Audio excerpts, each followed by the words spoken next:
We love to put lots of leaves on in the fall. We put them on from at least a foot deep if we can get them.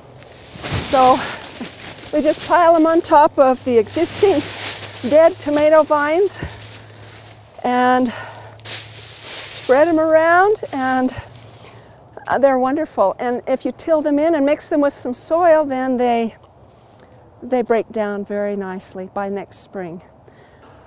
This soil here has just been plowed with a huge deep addition of shredded leaves mixed with grass clippings.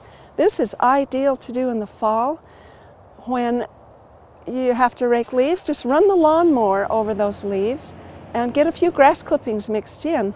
And then if you plow it in, there's quite a bit of soil mixed in with this, actually. And if you get a little dirt mixed in, that will inoculate it with the microbes that will help break it all down. During the winter, you know, hopefully we'll get some snow and rain, and during the winter this is gonna cook. Okay, here's an area where I would have to say this looks pretty crummy. Nothing is growing very well. For one thing, I need to give it more water, but the other reason is that I think there was too many leaves. You know, my husband tilled this. There's a lot of leaves. But there's a little dirt. Here we're getting down to some dirt. And it looks good. So I think this piece of ground needs just a little more time. I probably shouldn't have tried to plant something early in here. And if we'll water it good, the leaves will continue to break down. I also think there might have been too many pine needles in this batch of leaves. I don't have a lot of control over what people bring me. People bring me bags of leaves and truckloads of leaves, and I'm glad to get them. And this is probably where they got dumped. And where you dump it is where there's going to be the most of it. We try to spread it around, but the place where it gets dumped is where it's the thickest. So what do I do with this piece of ground? I will wait. I will continue to water it and weed it. And I'll bet you in another month or so that it will be very capable of supporting some good growth here of something. Maybe I'll stick some more lettuces in here or something. When we talk about making compost, we put compost into two groups. I mean, we put organic matter into two groups. There's wet greens and there's dry browns. The wet greens are rich in nitrogen, the dry browns are rich in carbon.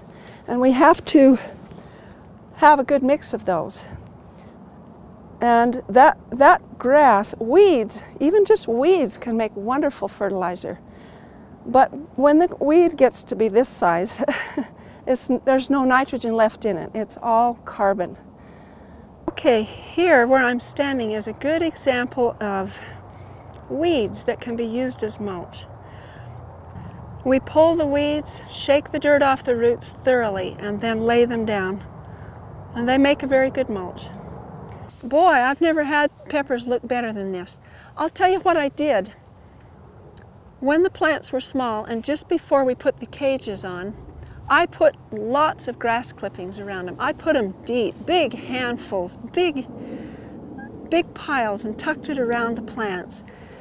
And I've done that before and had wonderful results, because if you do that down under, those grass clippings will start to break down and turn into this green goo. You know how grass clippings are.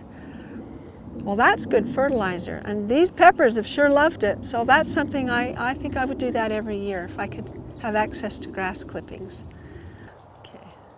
Okay, I have a neighbor boy who brings me grass clippings by the garbage canfuls, and I just tell him to spread them right here, and it's wonderful because at this stage of the summer, I pick the tomatoes crawling on my hands and knees, pushing a bucket in front of me.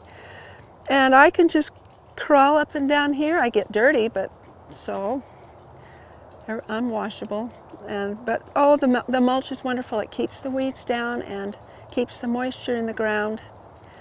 and is just pleasant. And if you want to come out here on a Sunday in your Sunday clothes, you can walk on that mulch and never track mud in the house.